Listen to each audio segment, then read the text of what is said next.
Nous sommes ravis aujourd'hui de la tenue de l'Académie d'automne de l'association des femmes de l'EEP du Parti européen qui se tient pour la première fois en dehors du continent européen, au Maroc, à Marrakech. Donc nous sommes très honorés.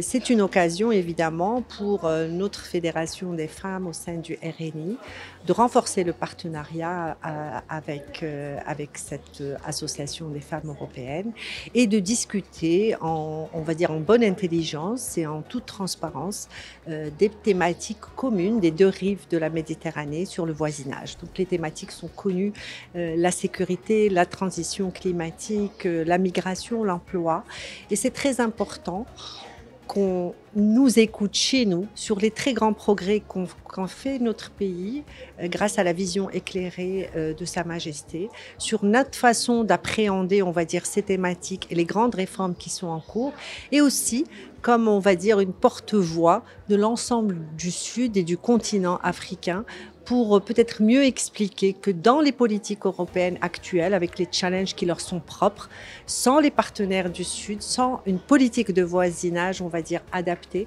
personne ne peut solutionner ces multiples, on va dire, thématiques ou challenges.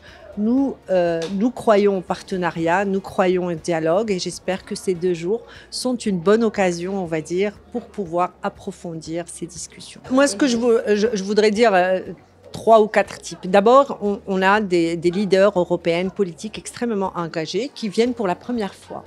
Ils ne nous connaissent pas, ils nous connaissent peut-être à travers de la littérature, quelques journaux. C'est très important de comprendre que oui, nous sommes un pays beau, hospitalier, mais nous sommes un pays qui avance. Nous avons des femmes qui sont dans des positions importantes, une volonté d'aller plus loin.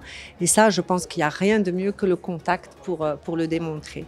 Ensuite, parler ouvertement de nos politiques publiques de ce côté et de l'autre côté pour dire la transition climatique, ça veut dire de la migration, ça veut dire qu'il faut gérer l'eau, il faut gérer la technologie, il faut gérer l'emploi.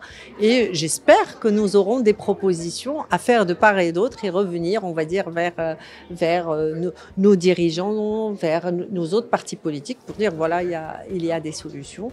Et ensuite, le réseau, c'est très important. Et les hommes ont construit pendant des décennies les réseaux, les femmes commence, et je pense que des réseaux féminins sont extrêmement importants parce que les problématiques du genre, nous les avons ici, mais même dans des pays européens, je pense qu'ils ne sont pas encore ni à l'équité, ni à l'égalité. C'est un chemin, et je pense que là aussi, nous avons des choses à apprendre les unes des autres. Voilà.